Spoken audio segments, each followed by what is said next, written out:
Okay, hello everybody, and welcome to part 2 of our Girls and Womxn in Climbing webinar series. These webinars were made possible through the Gender Equity Grant from Climbing Escalade Canada, so we owe them a big thank you.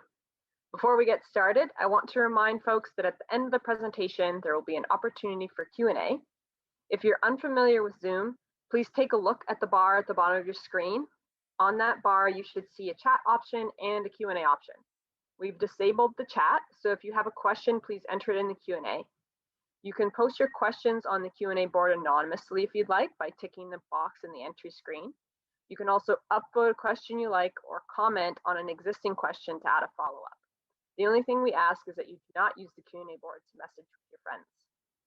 I'd also like to let everyone know that we are recording these webinars, so you can rewatch this one as well as our previous webinar on the menstrual cycle with Dr. Natalie Brown by visiting the Ontario Climbing Federation YouTube page.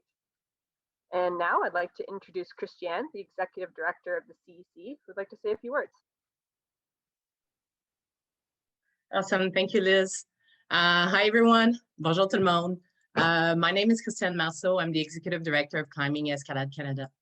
I come to you today from the traditional unceded territory of the Algonquin Nation in beautiful, snowy Ottawa. I'm honored to introduce today's webinar, Female Climbing Psychology, Competition and Rivalry Between Females in Climbing. As was mentioned, this webinar is organized by the OCF and it is funded by the CEC Gender Equity Grant. Just want to touch a little bit on what the Gender Equity Grant is. That was an initiative put together by the CEC Diversity and Inclusion Committee. So this committee is comprised of volunteers. There's 9 volunteers on the committee. And these members, just so you know, are 78% identify as non-male and 88% identify as non-Caucasian. So this is really what you want a diversity and inclusion committee to look like. It is extremely diverse and really, really well-versed into our community. They have many, many different initiatives, and you should look out very soon. I believe next week, we'll be launching a demographic survey, a national demographic survey to try to understand better who are the climbers in Canada and what do they look like, what motivates them, and what actually are the barriers to participation. From that survey, we aim to create many other initiatives and programs to support additional inclusion and diversity in our sport. Another nice thing to know about our efforts to increase diversity is that the Diversity and Inclusion Committee has been invited to add a representative on our board nomination committee. So the CEC Board of Directors is going to launch very shortly our call for nomination. And we aim at increasing our diversity amongst our own governance and be able to be more representative of our community. So that's all thanks to the Diversity and Inclusion Committee. If you want to support these initiatives and other initiatives coming up from CEC, please look into the supporter membership license on the CEC website and as well as our online store where we have very nice little merch that you can purchase and support CEC. Well, enjoy today's webinar. Thank you very much. Have a good day. Thank you, Christiane. And now to our webinar. Joining us today all the way from Austria is Madeleine Crane, a climber and sports psychologist with a master's degree from the University of Innsbruck.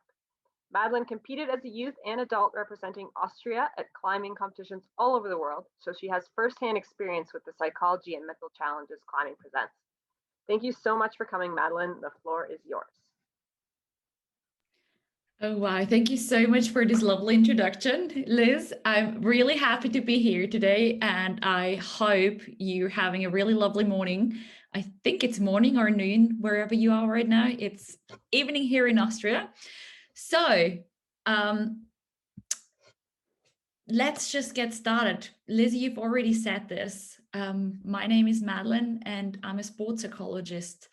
And I'm going to share like a story with you because before I've become a sports psychologist and I started specializing in climbing because I found that climbing psychology, I've been competing for a really long time and I have gone through this rivalry myself during my youth time when I was competing. And now that I'm like years older, I understand a lot more about it, why there was even this competition there in first place, why this rivalry existed. And then also like why I just always compared myself to others, because I feel like we should understand that to some extent these things are normal and we should probably need to learn how to better deal with them. So I want to tell you actually a very personal story. You can see this girl, Steffi. And Steffi is 3 months younger than me, which means I'm in December, she's in March, which means every second year we were in the same category. And every other year we were not. And because climbing was not so popular back then, there were firstly not so many gyms. And you can see the gyms in this little map that I drew on these 2 purple points. So they were the only gyms that were there back then. And also there wasn't really a team, like a local team back then, because climbing was just so small and so, let's say, unpopular that yeah, it just wasn't there.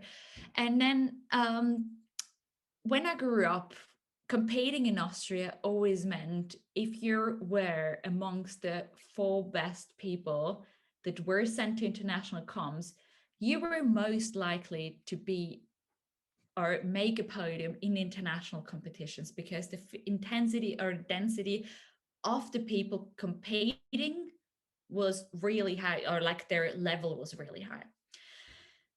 And then there is this girl, Steffi, which I want to tell you about, because what was really interesting is that every second year when we were together in the same category, we were fierce opponents.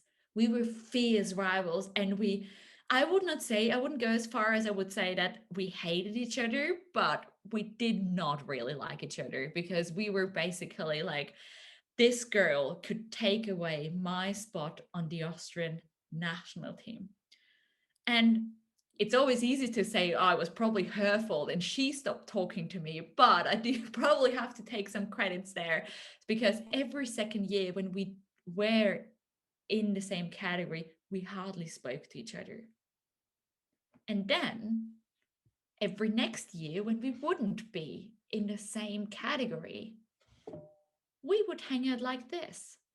We would make these stupid photos that were done with the computer camera back then with crazy filters.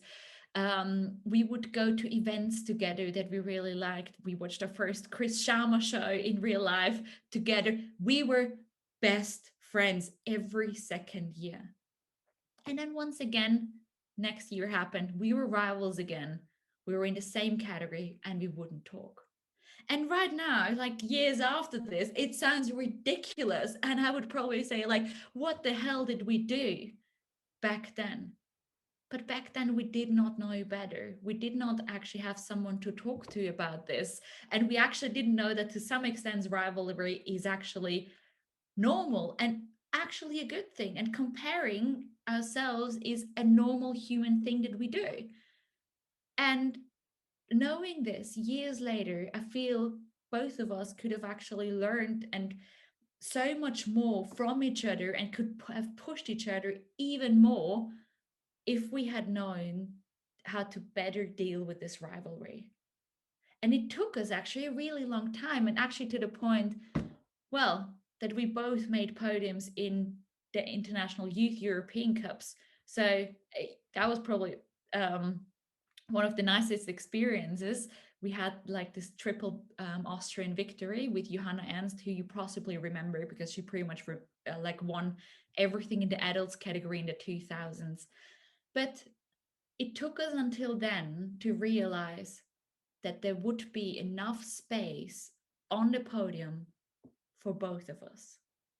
So the question is, what did we miss every second year by not training together, by not pushing each other, by not motivating each other, and actually using this rivalry that was there as a positive driver? And I feel, and I can actually speak for Steffi as well, because we've had a lot of discussions about this. Steffi has missed out on a lot of things like as well. And we could have probably done a lot more and a lot better. So why am I telling you this story? And what are we going to talk about today? Like now, years later, I've become a sports psychologist. I specialize in climbing and I work a lot with climbers.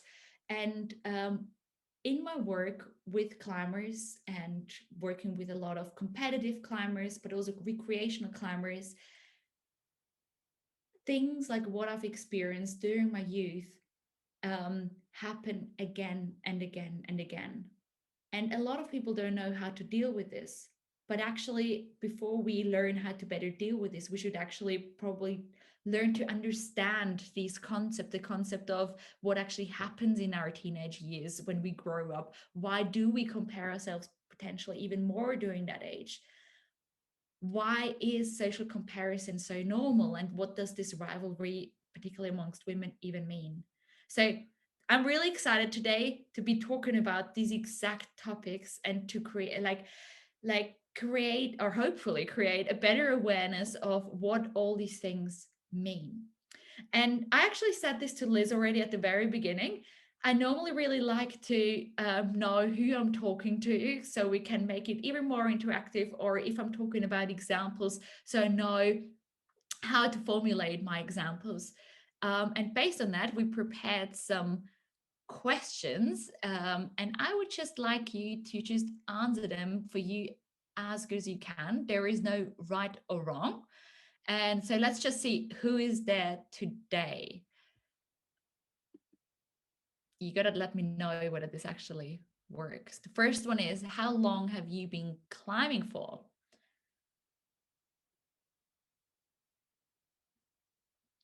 Oh, wow.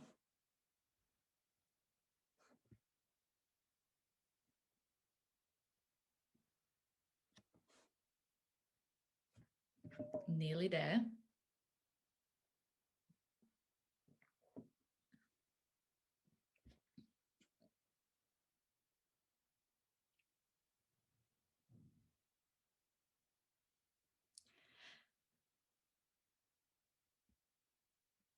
Oh, wow. Can you see this? Can you see this right now? Can you see the results? I know now you should.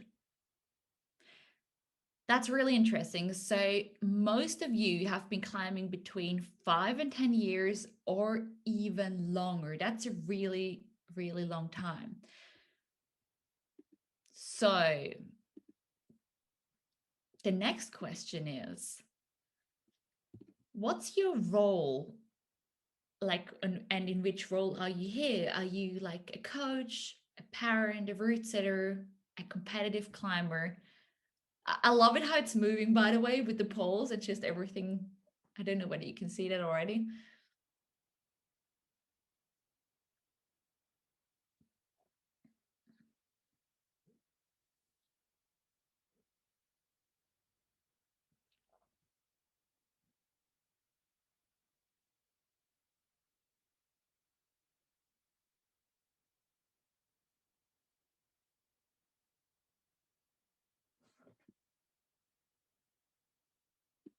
Okay, I'm going to share this with you again. So most of you are climbers, either competitive, professional, or recreational climbers. There seem to be several coaches here as well. Hi to all the coaches and hi to all the route setters. That's really exciting. And also parents, welcome here too. I'm really excited for this. So we actually have a huge mix of people here. So I was actually originally, oh no, let's do this. I do, since we talk about adolescents as well, since I've planned on that, I'm really interested in who is there.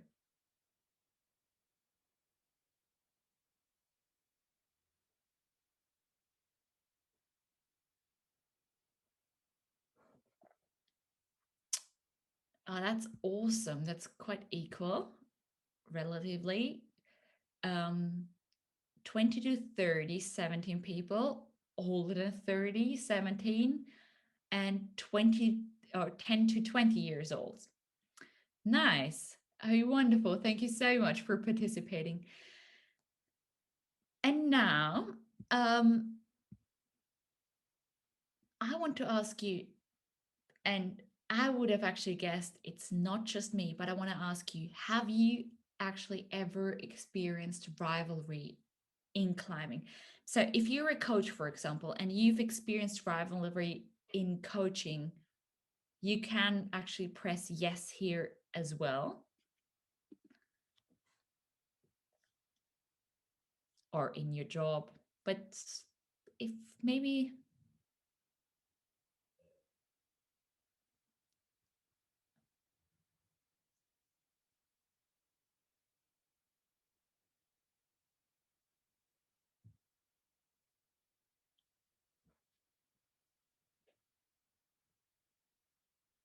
okay, that's pretty clear. I'm not surprised, but it's still really significant if you look at this. Like 82% have experienced rivalry in climbing.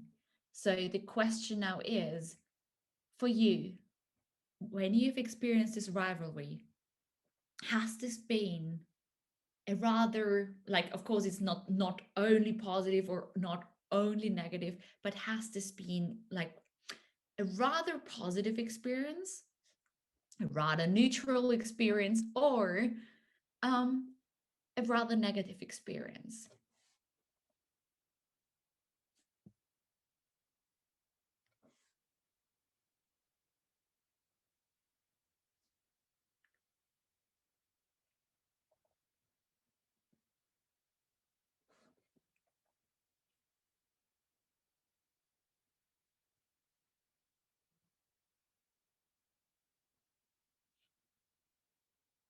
Still moving the polls. Okay, that's really interesting as well. 18 of you said that it has been a rather neutral experience. 16 have said it has been a rather negative experience, and 10, like 23%, have said it has been positive. There is no right or wrong. Oh, wait, actually, wait, I just realized I haven't actually shown the results to you. Here you go. So what I really like in psychology, there is no right or wrong, but it's a lot of times about our individual experience with these things. And thank you so much, everyone, for participating in these little polls and in these little questionnaires. It really gives me an idea of who is there, and we can probably form these questions and examples and practical cases I'm thinking about based on what you're interested in, based on the role that you have. Okay, so let's get started with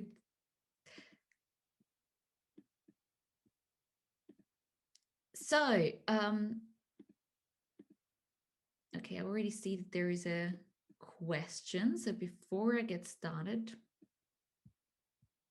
okay, I'm coming back to this question. I can't see it while I have my screen shared. So please excuse this. I'm going to answer them at the end. I hope it's okay with everyone. Let's start with the psychological needs and the developments of climbers. What do climbers need?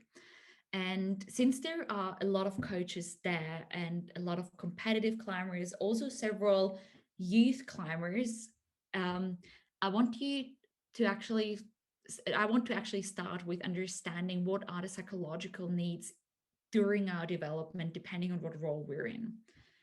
And in general, when we talk about adolescents, but even children, we should actually, and even not only children, even if we're competitive climbers and we're older, there are several factors that actually have a huge impact on how we develop as a climbers. And that's, first of all, of course, the coaches. So I think it's really important that you're here, and I'm really happy that you are. So, because you have a really important role. Then there are parents and siblings, family. Without a family supporting and driving the kids to the climbing gym and to competitions, they would probably be not able to do the sport as they do. So yeah, really happy you're here today as well. And then a role that should never be underestimated is the peer group, the friends. And it doesn't matter on which level they climb. If you talk to pro athletes like for example, Shauna Coxey, she said in the past that she would have never gotten where she is today if it wasn't for having been able to train with her really good friend Leah Crane. And if you ask these really top climbers, they always have friends or a peer group, or maybe even if it's just one other person that they're really close to, that they train with and they push each other. So normally, or a lot of times, this peer group is really essential, or these training partners, to actually push each other to get successful in climbing. And then, of course, the materialistic requirements, which is, of course, can you pay for the gym, for all the material that you need, like, because there is a lot of material necessary to do this sport. And then there's like, can you pay for driving to the comps? So that includes all the material, the financial aspects. And all of these aspects are relevant in general to develop a climber well and to improve his or her performance. Why am I saying this? Like, generally for me today, I want to go from like more detail or like from like general info into more detail throughout the evening. And I want you to understand of what are these needs in general, and then like in more detail, like what does this mean then for confidence and rivalry. I want to introduce you one of the most popular um, models there are in psychology, and you might have seen this one before. If you have, no stress at all. I always think with this one, you cannot see this one often enough. And if you look at this, we go through different phases, like from childhood to adolescence to adulthood. And on a psychosocial level, different people are differently important in our lives, depending on how old we are. So while the parents, family, and the friends are really important during childhood,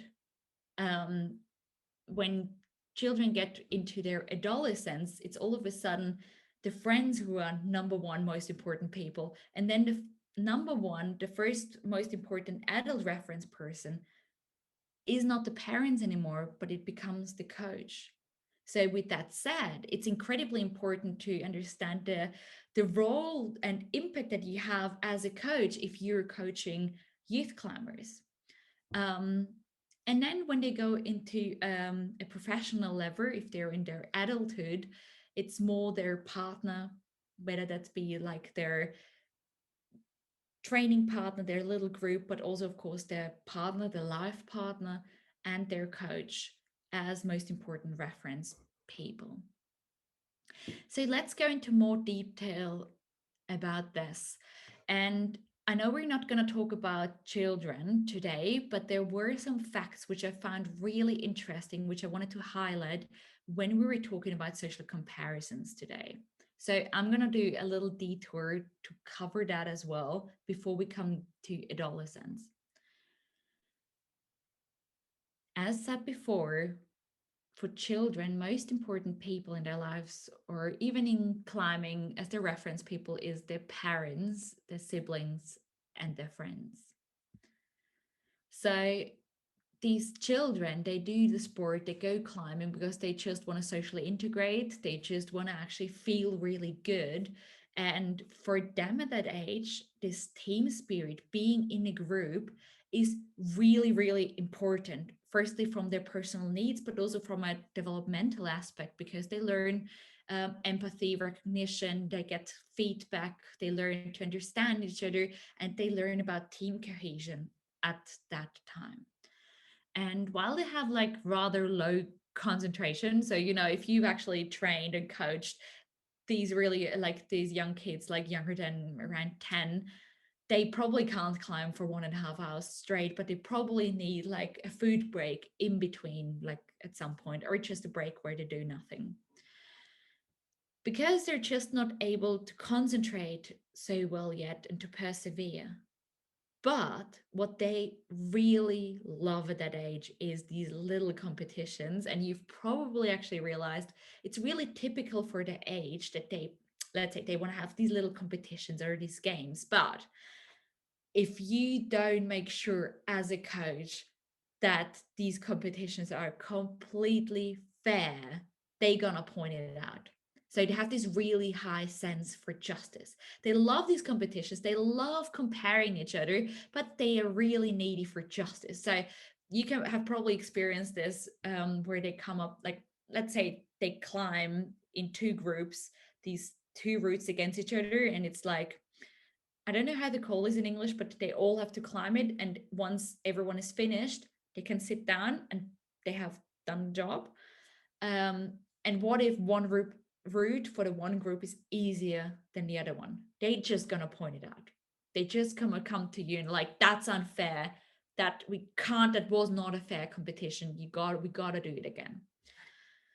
So they like these competitions, and what's really natural for them is they love comparing themselves. So comparing themselves and competing is not a bad thing at this age.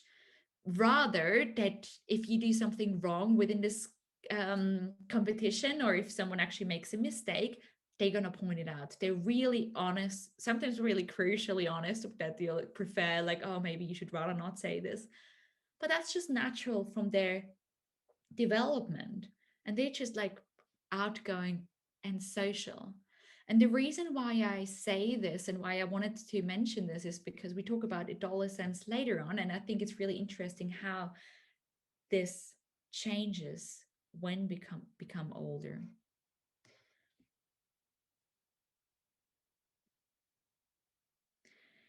And what's really interesting is, of course, at this age, what the questions that these kids climbers ask themselves consciously or unconsciously, which is, do I feel good in my climbing team? Do I feel happy? Do I like my coach? Do I like my peers? Do I have fun? Do my parents and my friends support me doing this? Do I feel pressure, or do I feel like mentally either overloaded or underloaded? So they naturally like competing at this age, but they might not be well able to deal with pressure at this age. And I found this sign, you can read it through. I actually thought it was really funny. And even if this was made probably for soccer or another sport like this, it still is very applicable to climbing, I believe.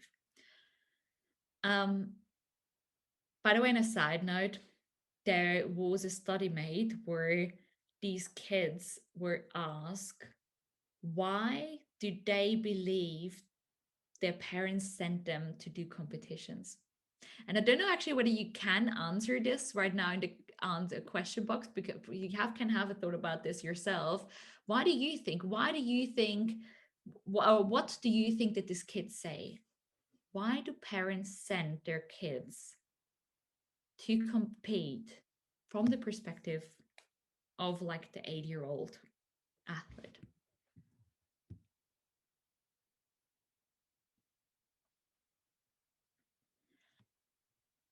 It seems like doesn't get through because the comment box is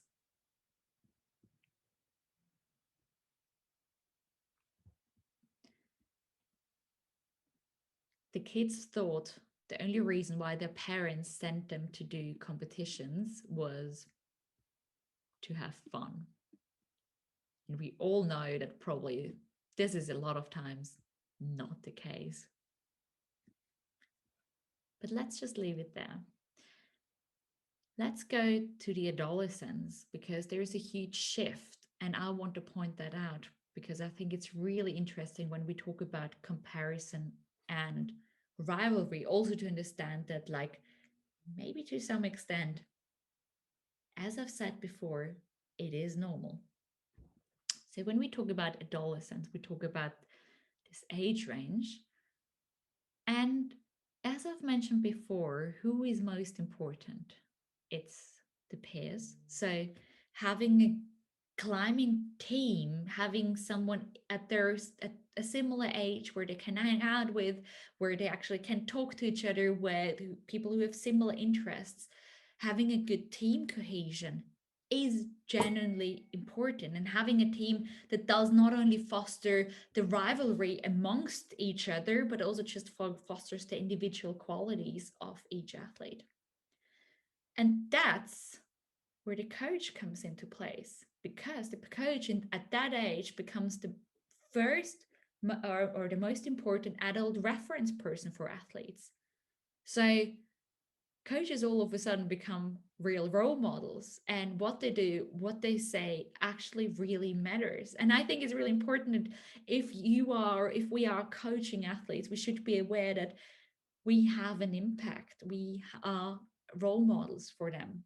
And parents become, you can really imagine, because they're parents here. In psychology, you explained like this.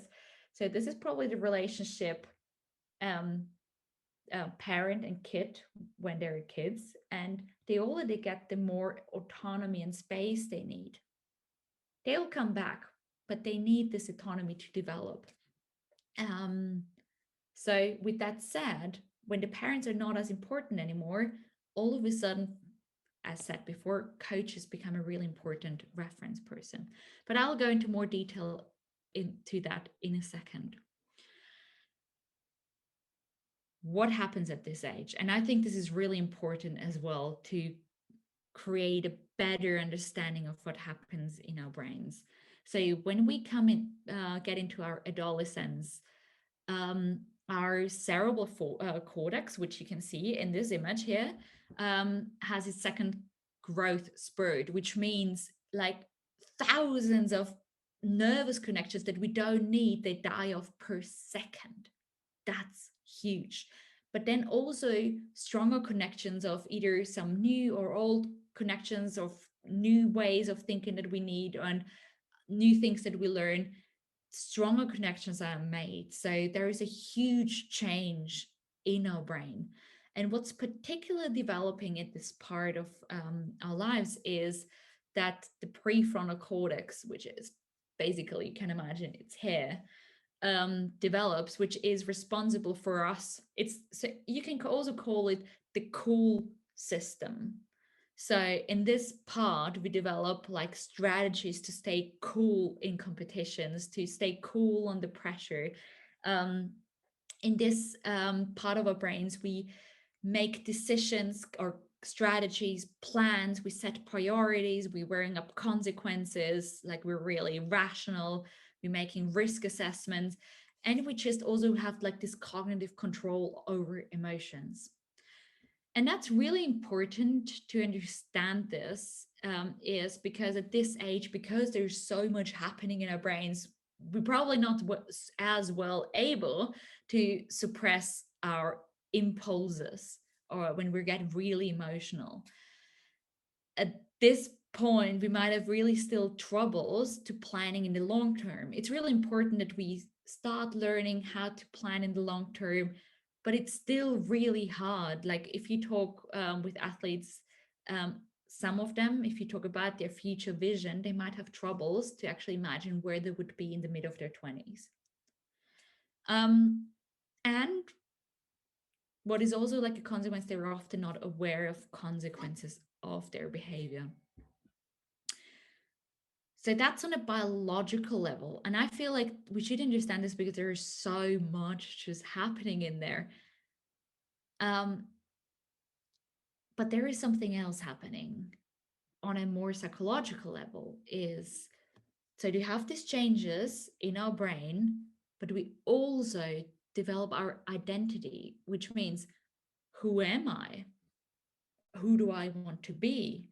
And because we don't know yet who we are, we start naturally comparing ourselves to others, even more than normal. It's like And here's an example. You enter a competition venue, you like, okay, I don't know the equivalent for the European Youth Cups. This is just the first thing that comes to mind. But let's say talk about the Youth Worlds.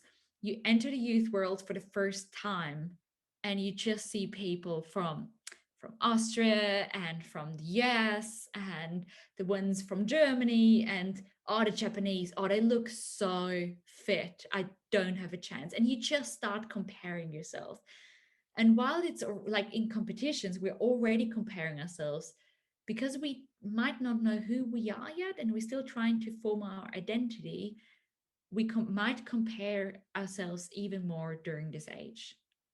So what happens? We, on the one hand, depend on the support from grown-ups because we're not grown-ups yet. So we're also looking for role models who can offer this orientation and security. Like we compare ourselves, we see who's a role model, who do we want to actually like be like. That's once again where coaches come into place and play a really important role, where all the climbers, more professional climbers, come into place because they can serve as really good role models potentially. Okay, or do not be judgmental. They can serve as role models, whether they're good or not. That might be another discussion. But at the same time, there is this really big need for being taken seriously and really just wanting to not be connected with anything childish anymore. Yeah, this comes to the question down, or broken down, it comes to who am I? And to go into more detail, what are these questions that adolescents ask themselves? Who am I as an athlete? As a person? What does climbing even mean to me? Is it actually even worth investing so much time and effort? And this is, to be honest, it's an absolute fair question. And this is a question only every athlete individually can answer for themselves. Is it worth investing so much time and effort? Who am I outside sports? Or when I stop climbing? What if I injure myself? Who am I then? And in which position does it put me? Like, and with climbing now getting more and more popular and just like the status actually probably rising if you're a professional climbers, it might be a more or less important answer depending on the athlete because the sport is changing. And once again, we should keep this question in mind because we do ask ourselves these questions, whether consciously or unconsciously, but we will at some point probably come across them. And it is normal. But if we are coaching, if we're parenting these like adolescents and youth climbers, we should probably know about this, that this is something that can be on their mind and that can be bothering them. So, comparisons happen in general. They happen naturally and in a really positive way in our childhood. They make us feel potentially more insecure in our adolescence because we might not know who we are or where we want to be or who we want to be as we're growing older. So they can happen. And before we go into specifics of this, whether they're good or bad and what this has to do with female climbing, I want to show you 4 pictures to actually get more specifically into climbing. And I don't know whether it works that you can answer in the chat to this question, but I would like you to show this question and see what do all these 4 pictures have in common, okay?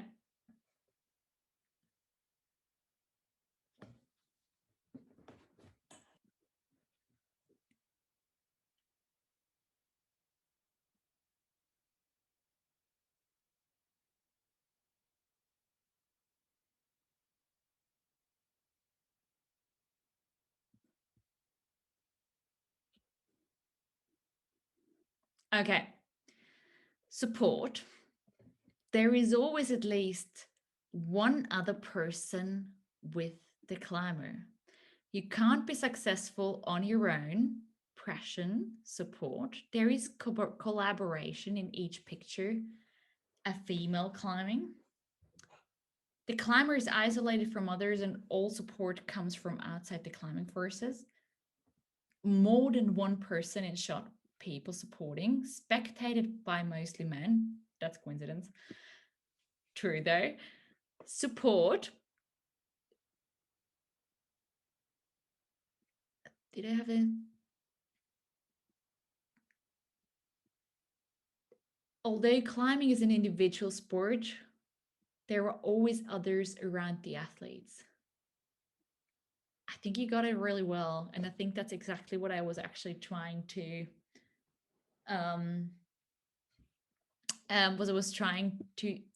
manifest with these pictures. They are pictures out of different contexts. There were competition pictures, there were just fun climbing pictures, there were outdoor pictures, but all of these had in common, there is always at least one other person climbing as well. Climbing is an individual sport and you got it all right, but there would be always at least one other person with you. So what does that mean? And here we come into the climbing specifics.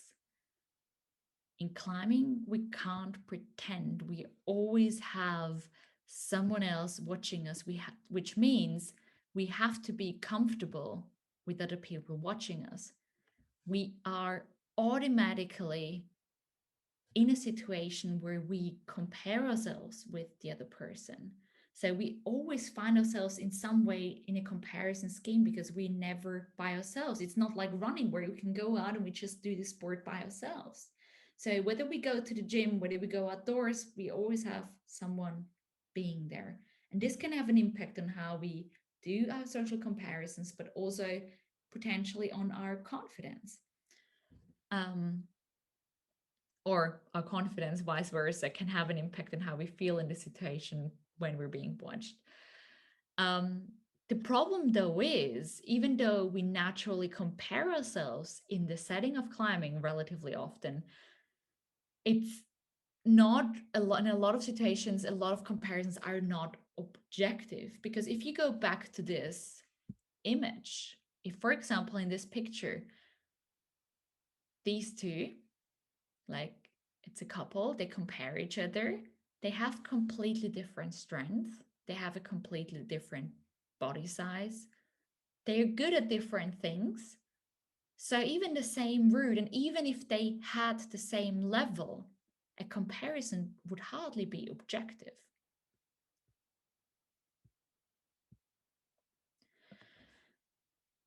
So what does this mean? I think before that, we actually have to differentiate and clear what this actually even mean to be socially comparing ourselves. We've heard about this a lot earlier before, because I was talking about it when we go through different psychological developments when we grow up. But the social comparison is, we have like, it's natural. It's just like a lot of time unintentional and unavoidable. And we just judge ourselves in comparison to our social surroundings. And to some extent, as I've just said, I'm just repeating myself here, so excuse me for that. It's natural, but to some extent, it's even fostered by our environment, by our current development, or where we are and who we are. And in psychology, we differentiate basically between two different types of social comparisons, which is on the one hand, upward social comparison, which you might heard of, and downward social comparison. Upward social comparison is that we compare ourselves with someone who is better than us. And this can be actually really motivating, but it can also be really demoralizing and really have an impact on our self-esteem, because it can also mean that, for example, if we compare ourselves to someone that is very similar to us, and this person just crushes us and we feel like we can't actually not beat, that's the wrong word, but we can't keep up with this person, and we feel like this person just like is just so much stronger than us. It can at the same time be really frustrating. There is also downward social comparison, where we compare ourselves to someone who has achieved less, who is in a less good condition than us, who probably is less fortunate. But research has just recently found out, and that was just a really recent meta-analysis that actually has figured that out, that we predominantly tend to compare ourselves upwards. So yes, we can compare ourselves downwards, and this might make us feel better, but normally we tend to rather compare ourselves upwards. So the question is, first of all, what negative effects can social comparisons have? Because I want to mention at this point already that, of course, social comparison can both be beneficial. It can sometimes be really motivating and really pushing, but at the same time, it can also be really demoralizing and making us feel really bad about ourselves. Let's give you climbing specific examples. You're part of a team. Why am I plateauing the way I do? Why is everyone stronger than me? Entering a competition. Let's say you actually qualified for the Youth Worlds, and you feel like you're really strong, and then you get there and you completely suck at your performance for your standards, and you feel really bad yourself, and you just did not achieve what you wanted to achieve. And you might ask yourself, will I ever be as strong as Oriane Perton, for example, who's currently, like, I think she's Youth A this year for the first year, and who is incredibly strong and has won so many different competitions, Youth Worlds to Youth European Cups. Will I ever be this strong? And this goes along then with the question, who am I even as a climber? We're back at the questions we ask ourselves when we're at that age, where we compare ourselves a lot when we're in a puberty, and we're like, who am I if I'm a climber? Who am I as a person? Will I ever be this strong? Does it even make sense to put so much energy into training? Climbing grades. I just recently started working with a recreational climber, and I think some of you are recreational climbers, and these social comparisons can happen there as well. Can I keep up? I just recently had an athlete who was worried that if she didn't climb a certain grade, that the climbing group she's normally climbing with, who are all at a similar grade and who are a bit stronger than her, that they probably wouldn't like to go climbing with her anymore. Because what if she doesn't, what if she can't keep up? What if she's not as strong? Social comparison with a negative impact on how we feel. Coach-athlete relationship. The coach likes athlete A. Oh, got to be careful with that, since Athlete A as a film, which I can highly recommend, by the way, came out on Netflix.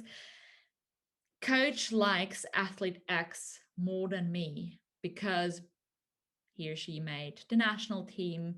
He or she shows real potential, and the coach really believes that he or she can make it more than I can do. A comparison where the athletes started comparing themselves to the others and wondered whether how good they were actually had an impact on whether the coaches liked them more or less. And then, of course, we have this tendency, I call it so-called cherry picking. I would love to climb like Nina Williams, as she thinks she's a badass, and she's like super bold when she climbs all these high balls. She has incredible finger strength. I love her style. And cherry picking, not knowing her in person or only having talked to her once, I wouldn't be qualified to call myself that I would know her. So if I was like, oh, I wish I was, why is not my finger strength as good as hers? Why am I not as good as her? Maybe I only see this small aspect. of her life, and I don't know the rest. And that's what we call so-called cherry picking. So if we see someone that is stronger than us, we only ever see their strength and what they're good at. We don't see what they had to put into to get where they are. We never actually look at what other areas of their lives, how they have been affected or what they have experienced there. Like, and we're all humans. We not just can't just be reduced to this one strength. We sometimes don't know background information that would put things into context, and which gives like also these athletes do not only have strengths, they also have their weaknesses, they also have to have their troubles to deal with. Upward comparisons that can make us feel bad about ourselves. So being a psychologist, what do I do in my work? And I think one of the questions I was asked is like also not only to talk about the facts and to understand the situation, but also the question to answer the question, what can we do to better deal with these things?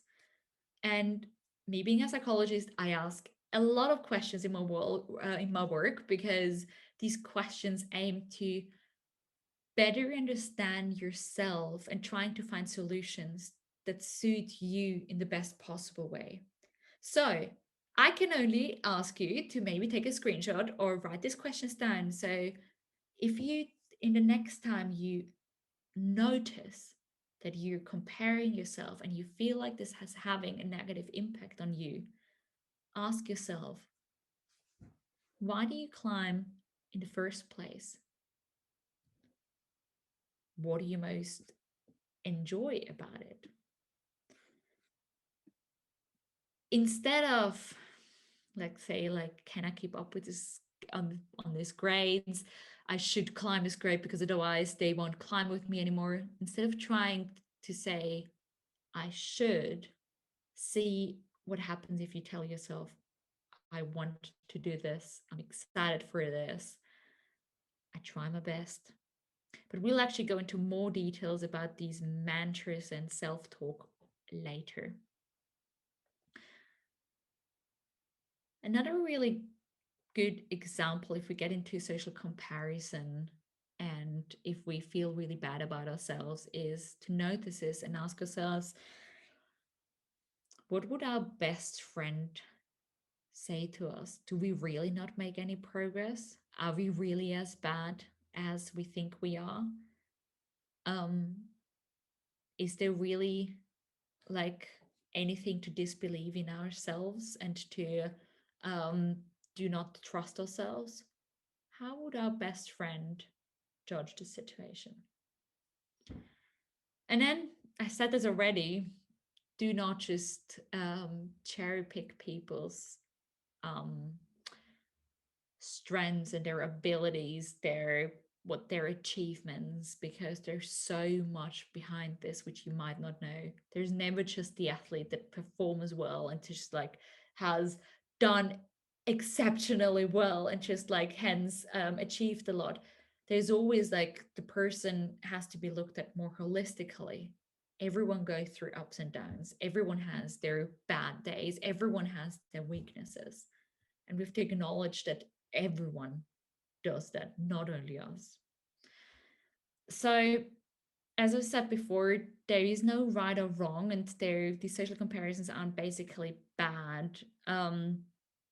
But I really like to think that just keep a healthy balance between these and ask yourself these questions when you get in the situation where you feel better about yourself because you're comparing yourself a lot. Something that goes maybe like is very closely connected to comparison, and which what I want to talk about next is rivalry. Rivalry, what is rivalry? What's rivalry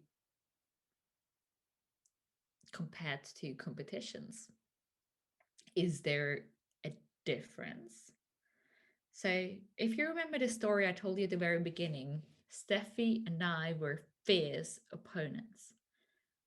And we both had competition going on for real, because we did both want to really make it into the national team.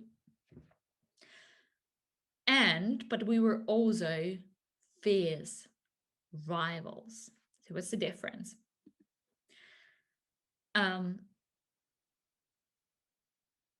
First of all, we need to, I'll show you that first. Competition is basically, it's a situation where Steffi and I were what's the word? Opponents. We were competitors. We were competing against each other. And when we were competing against each other, there was at the end of the day a result which showed who was better, Steffi or I, or someone else. So there was an actual competition, which was a situation in which our results were just like measured against each other. So there was an actual outcome. The thing though is that we do not only oppose ourselves in competitions, but a lot of times also in trainings when there is no real competition.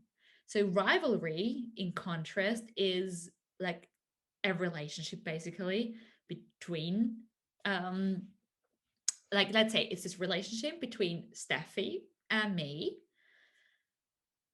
in which we have like it, for us, it's really subjectively, individually important how an outcome is. And this can mean, for example, how we climb a route in a training session. So there is actually no real competition there, but we actually make it a competitive situation because it's individually for us important. There is and this outcome, this competitive outcome, actually shows us who is better. So even if we're not in a competition, we actually are in a rivalry situation where we climb against each other. And rivalry is often experienced, so just sort of fact, you can read it here, so, or you've probably read it already, between two people who are very similar to each other. So Steph and I were competing in the same category, and we are exposed to repeated comparison, yes, because we're competing against each other, and like an evenly matched contest. Yeah, that's competition. So we were compared to each other repeatedly because we knew if she can climb this route, I should be able to climb it as well, and vice versa. So there has always been this comparison there. And additionally, yeah, as I said before, there was a real competition. So the question though is the rivalry, like having a relationship where we put this importance on an outcome, is it good or is it bad? And I've probably said already a lot already about this at the very beginning, telling this story. So in my situation, it has had a lot of negative impact. But rivalry can also be really positive, because in a situation when you train with people that are of your level, that are in your own training group, you can really push each other and you can really motivate each other. And I really feel back then, years ago, we never actually took advantage of this positive impact because we didn't know, and we never had this possibility to talk about it. But it can also, of course, have really negative impact, which means that in that case, worst case scenario, for us personally, we didn't talk to each other for a year. We couldn't actually take advantage of us being at the same level and just pushing each other. But we were actually really jealous of each other and just really envied each other if someone achieved like a podium and the other person didn't. And yeah, it just like our whole relationship, this every second year just really suffered. And in hindsight, we're both just like clapping a forehead. It's like, what the hell did we do back then? And also to achieve a certain outcome, because it's individually so important to us, it can also increase our risk-taking behavior for us to do moves that we normally might not feel comfortable in doing, or that we make decisions that we go do routes or climb routes above our limits that we would normally not feel comfortable with, or yet as said, we just increase the risk that we're taking. And just because we take risks doesn't mean that we always make a good decision. Let's go into more detail, because I think it's really interesting as well. Like, is there maybe a difference in these female rivalries? Is there a difference between rivalry amongst women? And there are several factors that potentially have an impact. And saying this, by the way, I also got to mention that there is hardly any signs in sports in this. There are some signs on the workplace. There is no signs at all in climbing.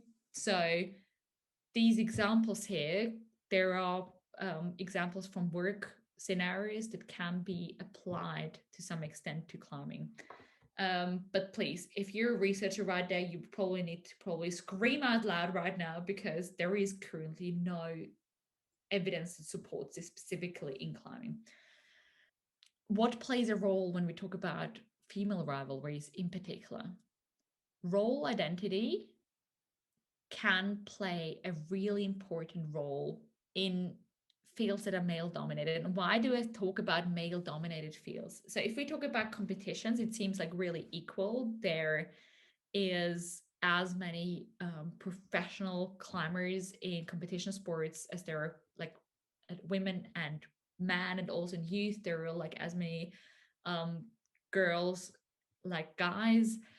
But if you look on the average gym, most climbing gyms, at least here in Europe, I can't say about Canada, they're still rather male dominated. So if you go, I would say like 70%, if you go into a modern bouldering gym, it's still mostly guys. So that's why I'm still relating to climbing as a rather male dominated sport.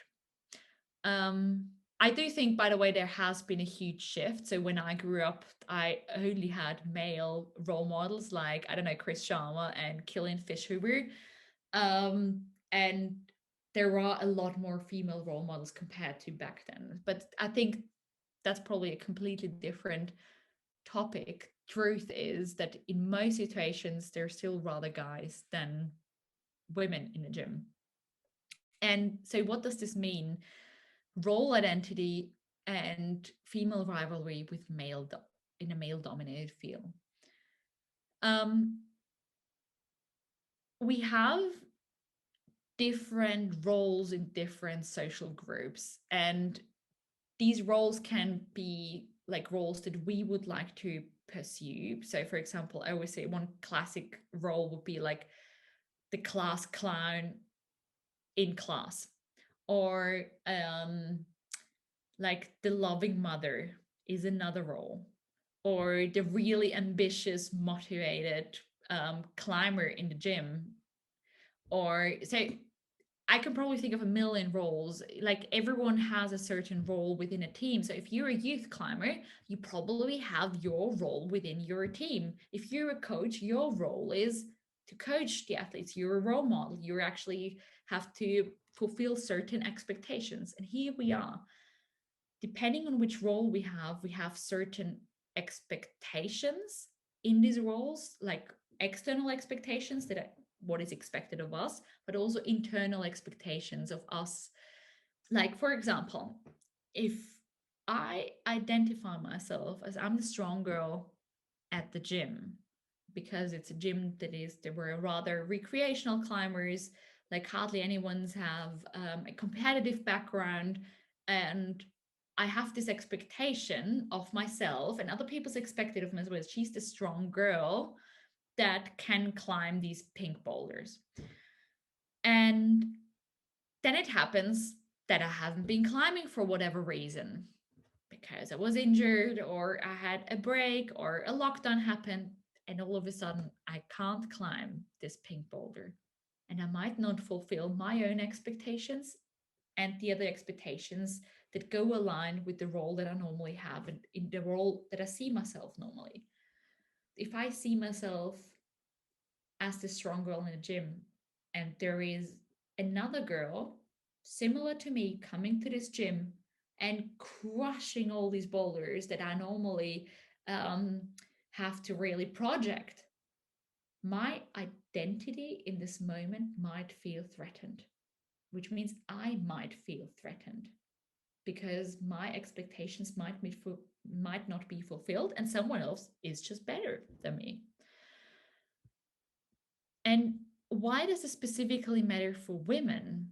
We talk about so-called prescriptive gender stereotypes, and women still have these expectations of being really humble and friendly. We're expected to be more emotional, to be more smiley, and just be happy all the time. Women are not supposed to talk about their accomplishments and their results. Stereotypically speaking, I do believe there is a huge shift. Also, thanks to social media, I think there is one really positive impact about social media where these experiences are shared and where this discussion about topics like this gets started. But normally, they don't talk about their results. And if they do, they're gonna get called arrogant, up themselves, probably even less competent, because they're breaking social norms. They're breaking these social prescriptive gender stereotypes. They're not behaving like we believe women should behave. And if someone doesn't behave like we expect someone to behave, let's say like role expectations, and that actually make us in that moment like increase this rivalry, increase this like feeling, this unlikable feeling towards this other person, like she's not cool or she's just up herself. And I'm gonna actually in a second and raise some questions that we can ask ourselves to become aware of our own gender stereotypes and of our own way of seeing things and what we expect of other people. Female rivalries, why might they be different in rather male-dominated fields? This is a study from workplaces where I have, to be honest, no idea what it is in to that extent can be applicable onto climbing, but I do want to mention it so you know about it and you have heard about it and you can, and maybe let's see, maybe there is going to be a study about this at one point. So at workplaces, particularly in male-dominated fields, the rivalry among women is even bigger because there is only this, let's say, this one seat at the table for a woman. There's only space for one woman at the top. And this, again, increases the rivalry also amongst women because they have to fight against each other to actually achieve this really scarce outcome, this really desired scarce place, like this seat at the table. So, and here we are again, there can be a parallel drawn between like climbing, if it is still rather male dominated, and if you are the strongest female climber at your gym, in your team, having this title is really scarce and therefore increase this rivalry also in climbing. There are these three questions that I think we should all ask ourselves at some point, because I feel like self-reflection is the first step to creating more awareness and to actually changing something. Do you evaluate women differently from men when interacting with them at the climbing gym? There's this word mansplaining. How strong do you expect them to be? Do you behave differently? Do you expect different things from them compared to men? Without any judgment, just ask yourself these questions. Like, what expectations do you have of female climbers? How should they behave? Should they talk about their achievements, or would you think that's rather off?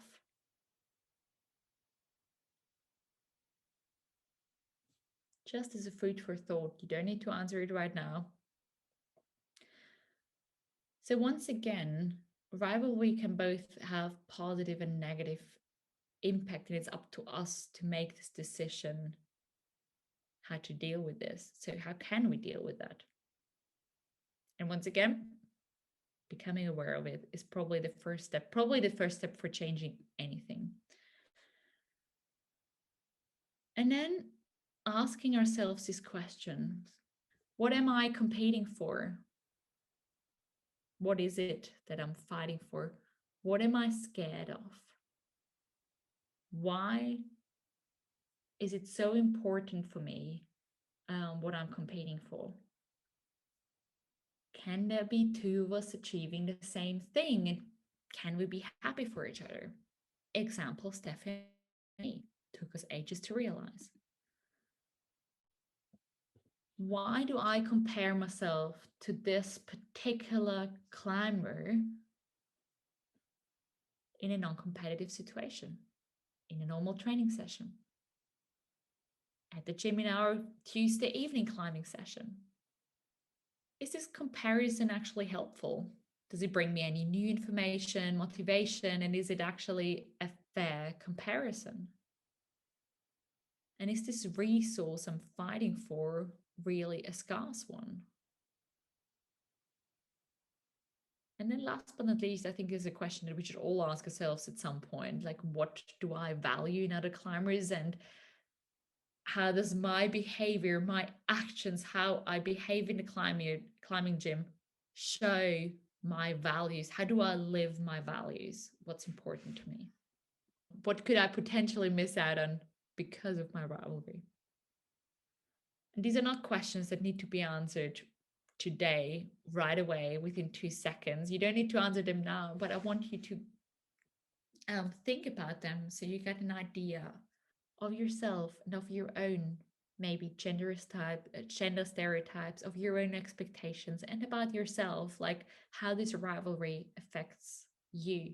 Because at the end of the day, solutions for how we can better deal with these things are up to us and what's best for us and understanding ourselves better. So I think it's so fascinating because I think all of these topics, they go and they kind of are connected with each other, and you can probably see yourself in the one or this other topic, in the one topic more, in the other one less, and all these topics, they impact each other. And one topic that we haven't actually talked about yet, which we should definitely address in that sense, is confidence. Because when we feel confidence, we might not feel as threatened by other people if we're in a competitive situation. When we feel confident in ourselves, if we believe in ourselves, we might not actually care about these comparisons, or we actually get motivated by them because we believe in ourselves and we know what we're good at, we know what we can expect of ourselves, and hence we can work on this to actually, even if we upward compare ourselves, to realize like, actually we can achieve this too. Confidence can have such a huge impact. And what I find really interesting as well is what's very typical for climbing. And why is it so important in climbing to be confident? And why does it show when you won't be able to perform if you're not confident? So what's inherent to climbing is that in climbing, doesn't matter whether we're a recreational climber, whether we're a competitive climber, whether we're a youth climber, or whether we a speed climber or lead climber or boulderer, we always risk falling. Like, and basically, I think, like, I love this quote by him, so I keep quoting him. I have been quoting him quite a bit for this one sentence, but Chris Sharma once said, 99% of the time in climbing, I don't know what he said, we fall or we fail, but it was one of it. I think we fall. This means 99% of the time in climbing, we don't actually succeed in a way that we actually would like to succeed. And if you look at these, let's talk about competition climbing. If you look at how climbing has changed, the routes are becoming a lot more with open movements, with really risky moves, with jumps, maybe even you have to be really confident to action. You have to be really decisive and really risk taking. And in order to be able to take risk and just to make this decision, to just go in and to be really decisive and really focused, you got to be confident in yourself. Because if you don't believe in yourself and you're really like hesitating, can I do this move or not? You're faster off the wall than you can probably blink with your eyes. Probably an exaggeration, but you know what I mean. But the same is in bouldering.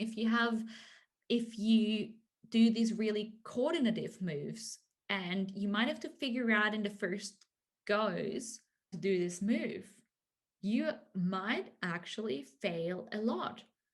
In a really technical boulder where it's a lot about body movement and you haven't found it right away, this really had to hold the holds, had to move your body, and finding this micro beta to actually do this, you might actually fall off a lot.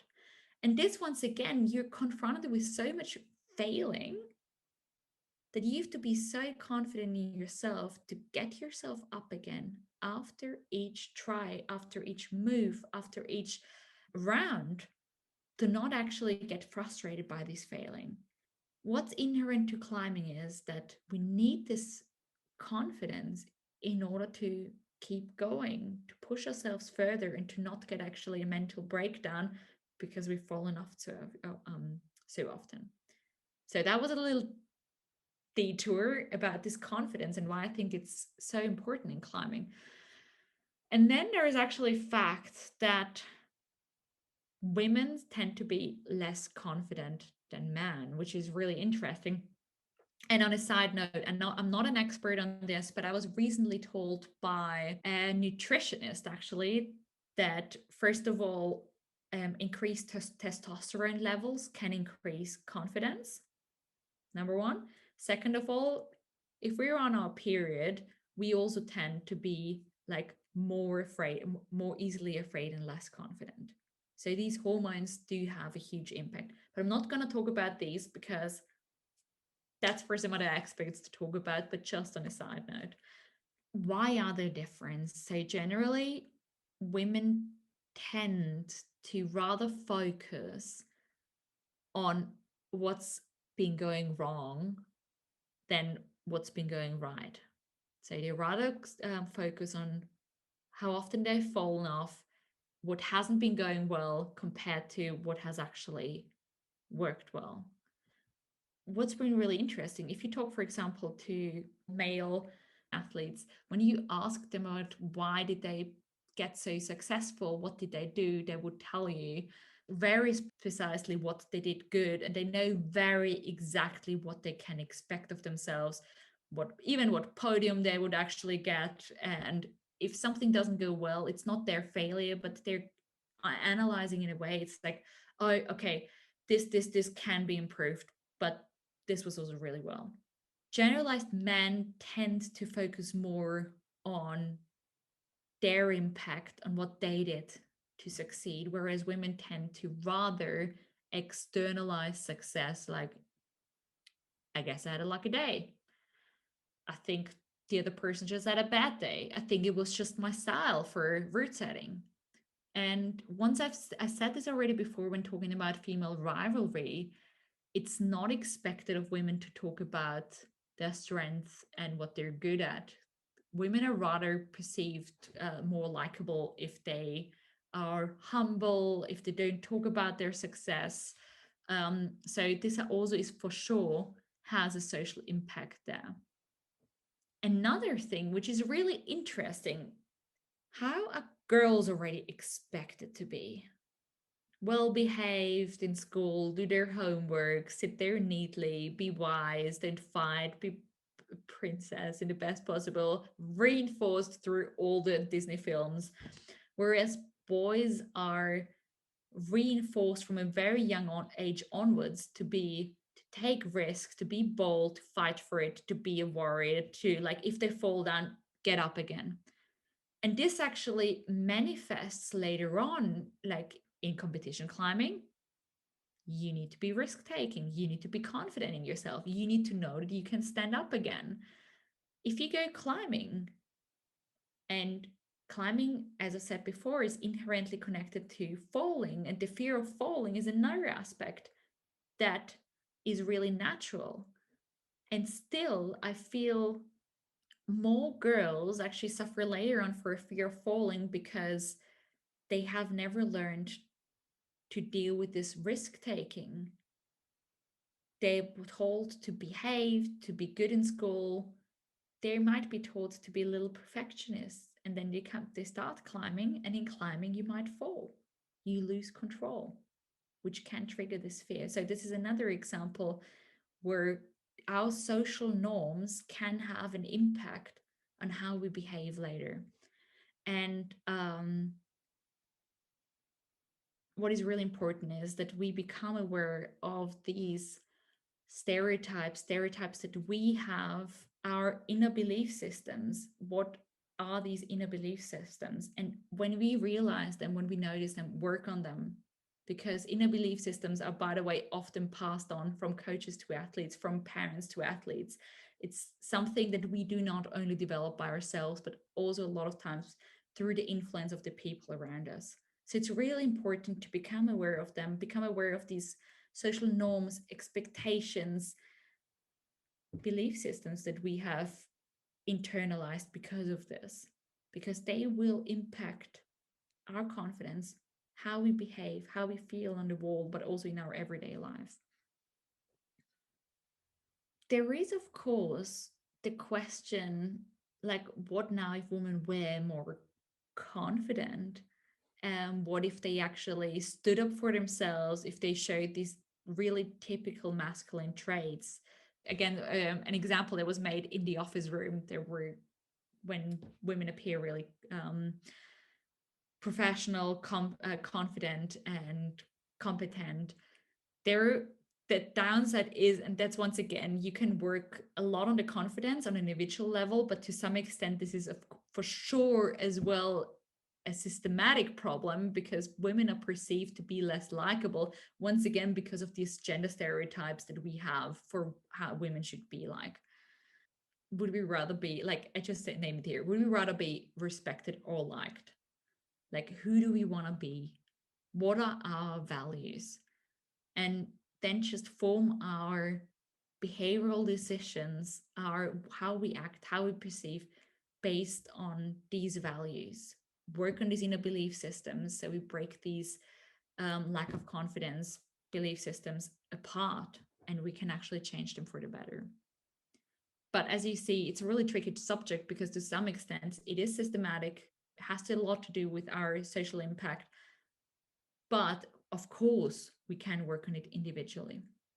So the question is, once again, what do we do with this information? How can we work on this confidence gap?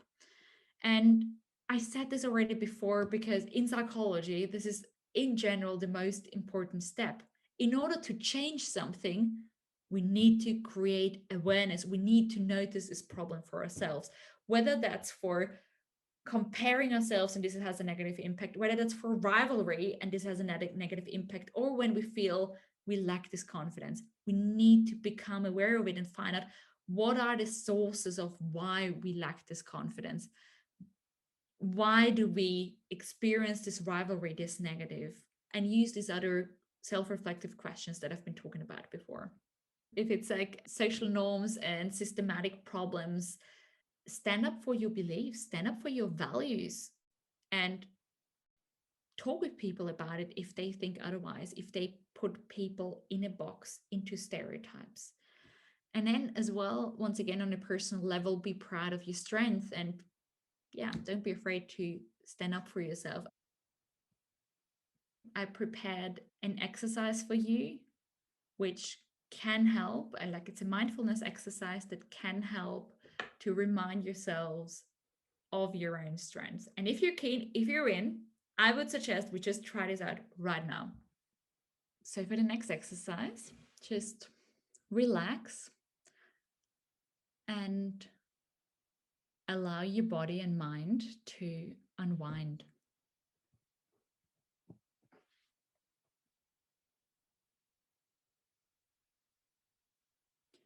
Close your eyes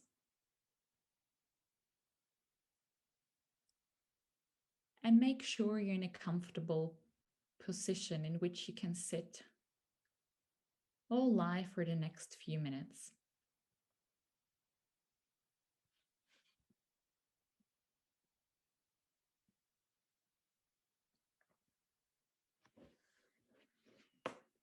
Then feel how your body touches the chair or the bed or the floor or wherever you're currently sitting.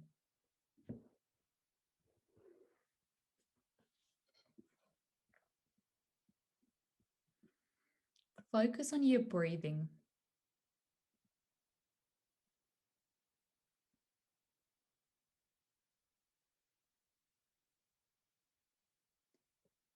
Let it flow calmly without influencing anything.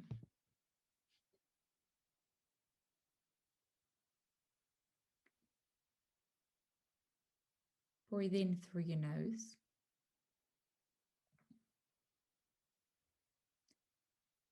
And out through your mouth.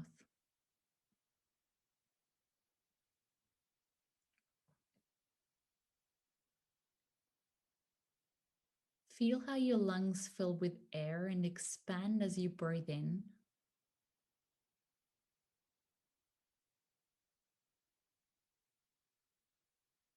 And how your muscles soften as you breathe out.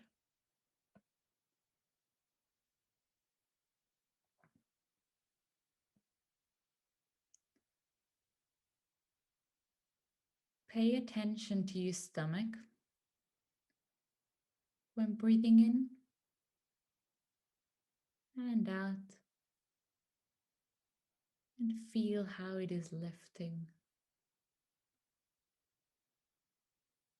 and lowering.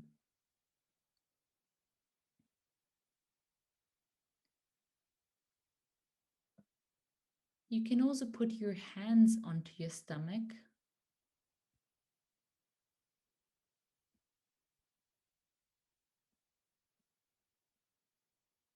to actively feel the lifting and the lowering.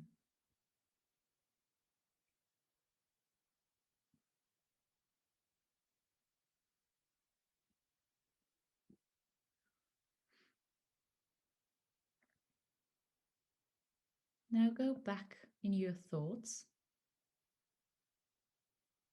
to different situations in climbing, or when you're not a climber, outside climbing.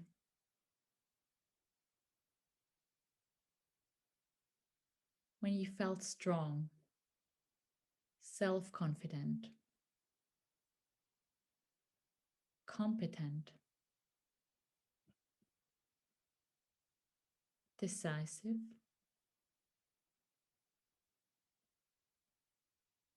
and happy.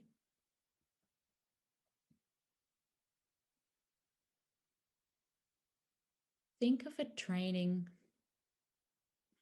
a competition,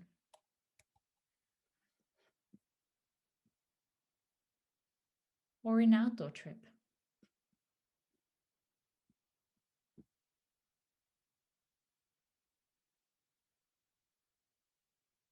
Give yourself time thinking of different situations and try to vividly experience them in your imagination.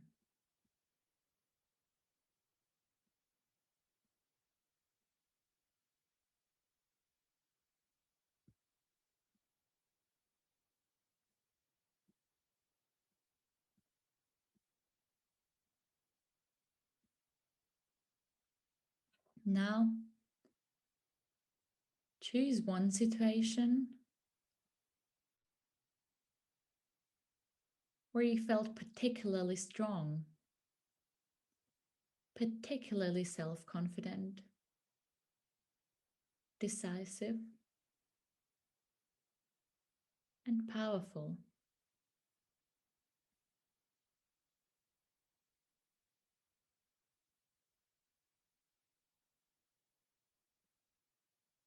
This should be a situation where you can where you were really satisfied with your performance and you surpassed yourself.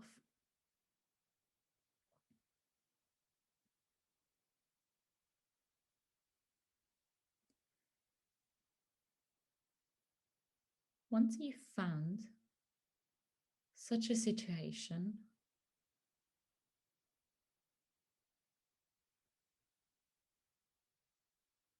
take your time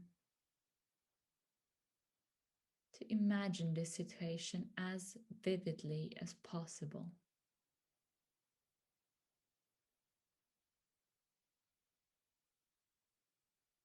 Try to really feel your personal strength right now.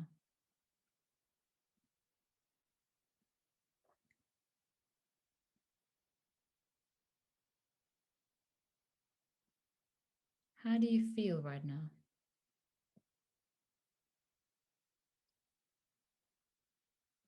Try to watch yourself climbing and visualize how it is when you feel this good.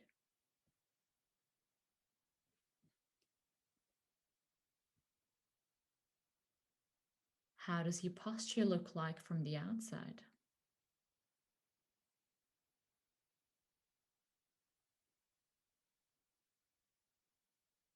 How does your facial expression look like?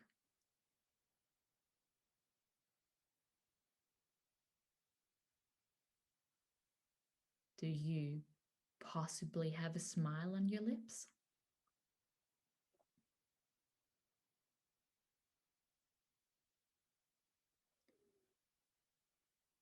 Which other impressions do you associate with this situation?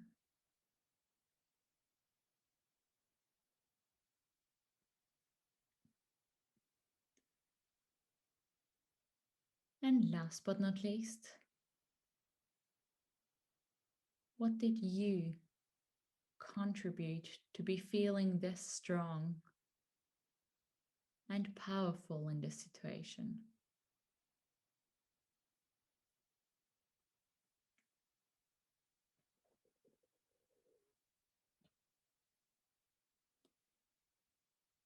Once you've visualized the situation really well,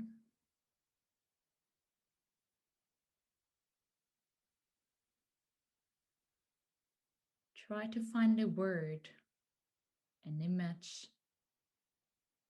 or a song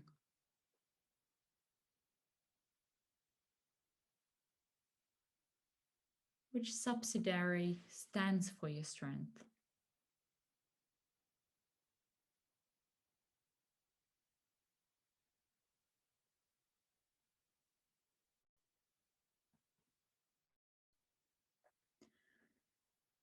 You should internalize this word, this image, or this song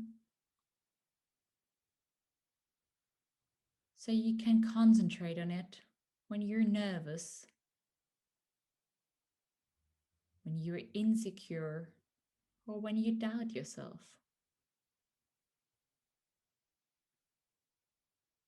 This image, word, or song helps you to remember your personal strength in situations when you need it.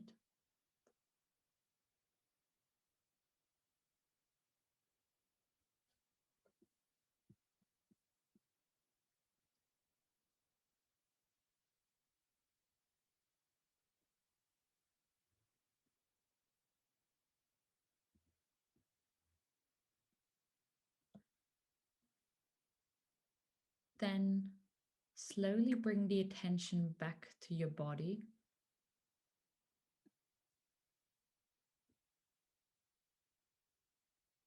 Come back with your thoughts into this room.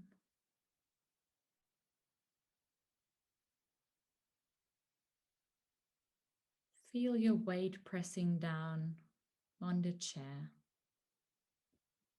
and listen to sounds around you.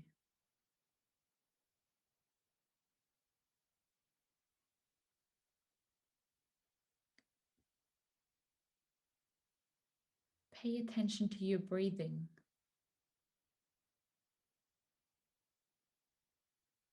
Has it possibly changed during this exercise?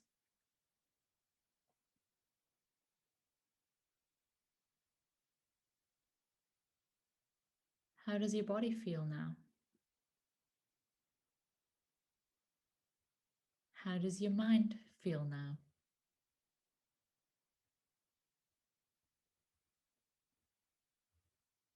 And then stretch yourself just like after a short nap and slowly open your eyes again.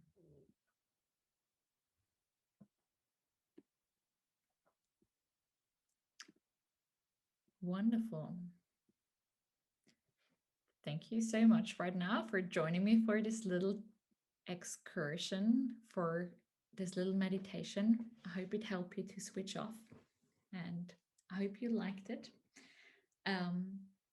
This is an exercise. I can invite you all as a coaches to regularly do it in your teams at the end, for example, of a session, or also to the athletes to do them, to visualize this image, to remind themselves of their strength, of your strength when you need it. This is one thing when talking about confidence gap and when talking about rivalry and not feeling good with ourselves, this can be an exercise that can help. And with saying this, I was asked this question whether I have any strategies for coaches who have a rivalry within the team where one athlete in their rivalry seems to gain motivation from it and the other seems to be demoralized by it. And I think this is a great question. I would love to answer it when talking about even more specifically about mental training strategies and what we can do as coaches, parents, but also what you can do if you're an athlete to better deal with these things. So what coaches should be aware of that they are responsible for creating training climates, and we basically differentiate between two different types of training climates, which is task-oriented, mastery-based climate versus the competition or ego-oriented climate. The task-oriented climate means like the focus is put on the improvement on the individual abilities of the athletes. It's an intra-individual comparison and the effort gets valued. So for example, if an athlete has been really bad at finger strength and couldn't really hang on the 10 crimp on the hangboard, and then after half a year of training it, they're really good at this, that's an intra-individual comparison. They have individually improved. On the other hand, there is the competition ego-oriented climate, which puts the focus on winning, on mutual surpassing, and the encouragement, the support is only put onto the best athletes, and they're always put into comparison with each other. So it's not an intra-individual comparison, but like an inter-individual comparison, was like, you did this better than this. And of course, the question now is, if you're responsible for creating this training climate, what's better? And I can tell you right away, I'll give you this classical psychological answer. There is no right or wrong. There is no real thing as this is better than that, but it really depends on the situation. But there are some things that you should probably keep in mind. If you're working with highly skilled young athletes, the learning effect is pretty much similar with both approaches. If you have lower skilled athletes, they might be profiting more from the mastery-based approach because the other one actually threats their ego, and it might lead to better learning strategies. And as I've said, it's your job as a coach to create this climate. But what you should keep in mind is that if you create a mastery-based climate, there are significant positive effects, like, for example, an increase of intrinsic motivation, enjoyment of the activity, like having more fun doing whatever, there is actually a decreased dropout rate, and there is not such a high fear of failure, because if I constantly know I gotta be better than the other person, because otherwise I don't get the support, I don't get the encouragement, like might not be that interesting, there is a fear of failure can be associated with this. And these athletes also learn that their effort matters, their persistence, their improvement, their hard work they put into this. Because at the end of the day, if they give their best in every training session, if they really want it, they will see their success and they will see their own improvements. And so they learn that effort is the key to success, which in turn increases their self-esteem, because they learn what to expect of themselves. They learn what they need to do to get to a certain outcome. So it actually also increases the skill development. The question that has been asked before, what can coaches do if there is like an athlete there that really struggles with rivalry? Maybe this could be a solution where you try to really focus on this mastery-based training climate. In fact, there is science that for girls, it's more beneficial to actually create such a mastery-based training climate compared to an ego-based training climate, which for boys, this can also be okay. But for girls, there's explicitly research results that say that this is more beneficial. If you work on this task involvement, on this mastery-based training climate, this can also have, as said, self-awareness, but also an increased resistance. So if they actually experience failure in a competition, if they don't do as well as they would have liked, they might be more resistant. And the same goes back to mastery-based feedback. If it's like an intra-individual feedback compared to themselves, what they have improved, where they can still work on, that can as well be really, really helpful and has really positive effects. Another thing, and this is an exercise for coaches, I love this for athletes, I love this exercise for parents, this exercise is wonderful for recreational climbers, is if you do this exercise, draw these circles and then ask yourself, like in whatever situation you're in, let's talk about competitions. Or for example, you're in a situation where within the training, you're constantly comparing yourself and you're seeing this rivalry as a really negative threat. Ask yourself, what's in your control? Control means 100% influence. And then ask yourself, what can you influence? And then in the outer circle, write down everything that is out of your control. And for parents, that might be watching their kids climb and whether they sent the boulder or not, completely out of their control. For coaches, it's the exact same. They're watching competitions and the athletes in that moment, they have to perform. They have to climb and send this route. They have to do the speed run. And whether they do it or not, or whether the time is good or not, is completely out of the control of the coach. But what is in control of the athlete is their preparation and what they do.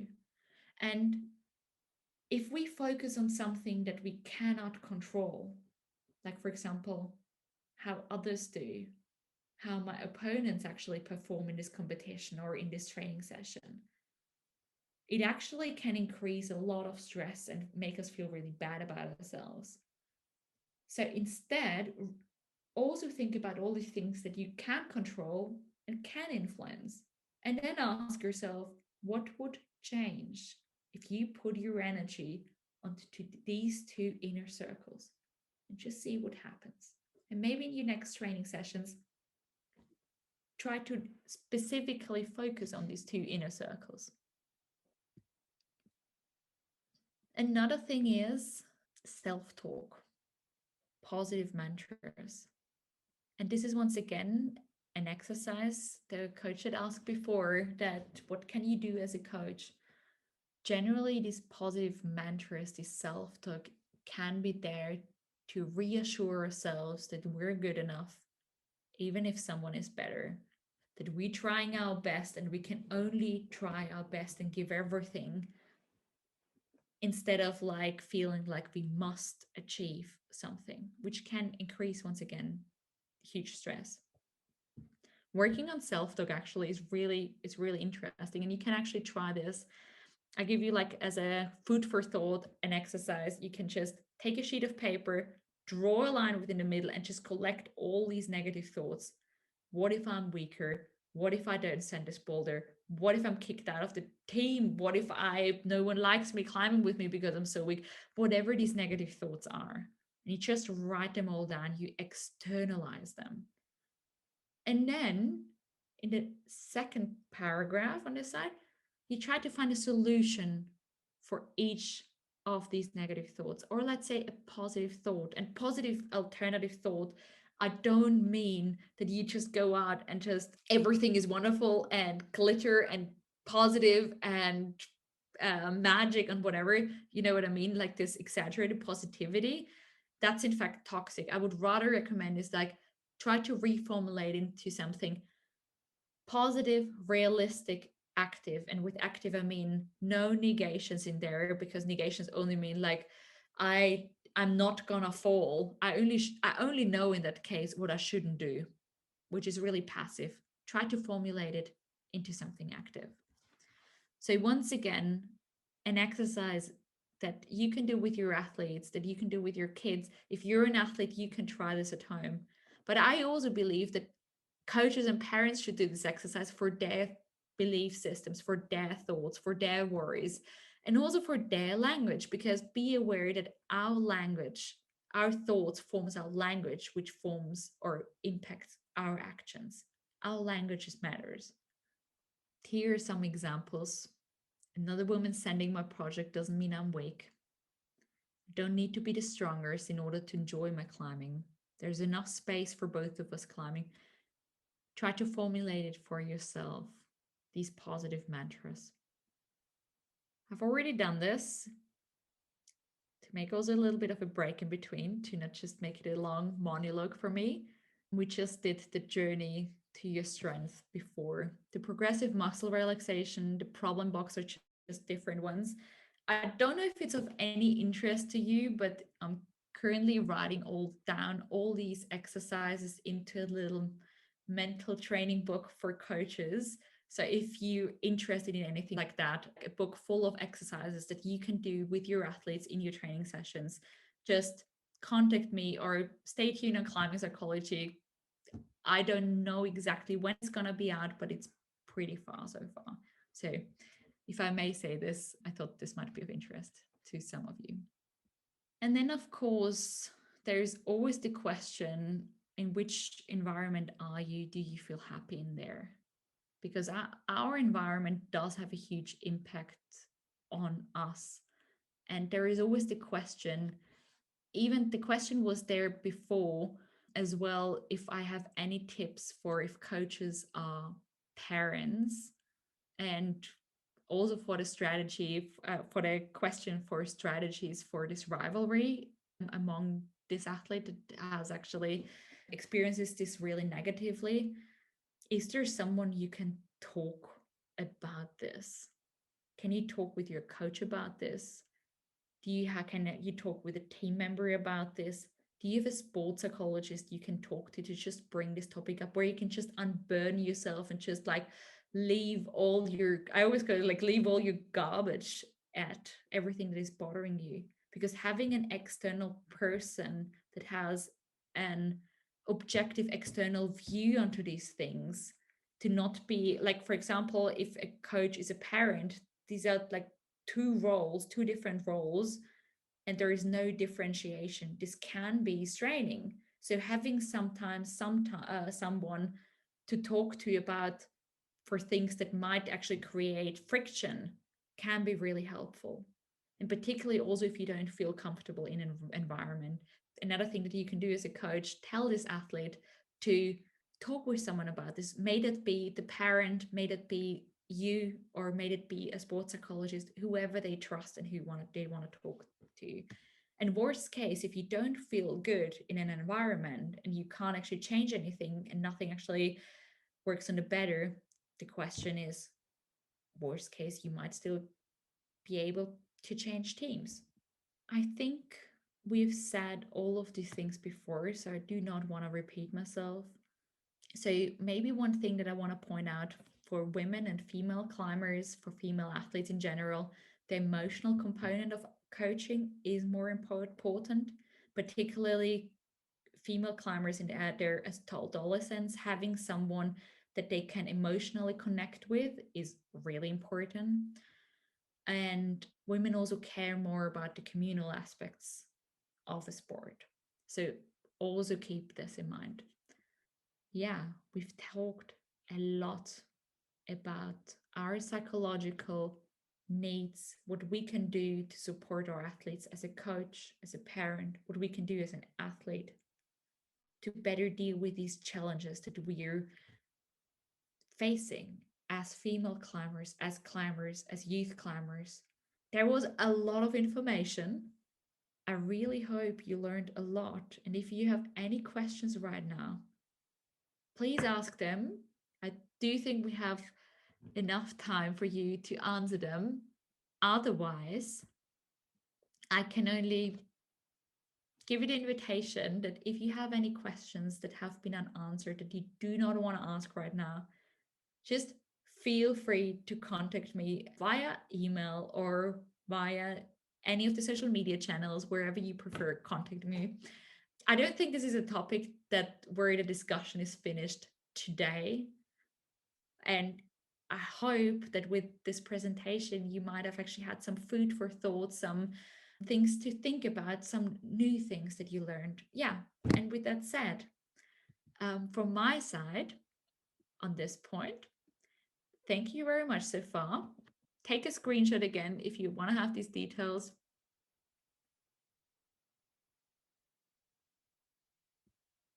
Thank you so much, Madeleine. I just think it's really important to be aware of the double role that someone has and to have a really good communication, work on this, having someone to talk to about that is not necessary in this construct. So if, like, in every collaboration with anyone, if we work close together, there will be friction at some point. And the question is, how do we deal with this friction? Do we have somewhere to go? Do we have the capacity, this relationship, to talk about this within this relationship? Awesome. Well, thank you so much, Madeleine, for joining us today. That was amazing, and I hope everybody was enlightened a little bit by that. I'm sure I definitely was. So yeah, thank you so much. Thank you so much for having me. It was great. Thank you so much. I hope, yeah, I hope everyone just learned something new and just enjoyed it. Yeah, I'm sure I'll definitely be taking a lot of those exercises away. Those are great. Let me know how that goes. I will. Oh, that's exciting. Oh, wonderful. So I guess to everyone, have a wonderful day. For us, it's good night right now, nearly. Yes, well, good night then. Bye. Bye, everyone.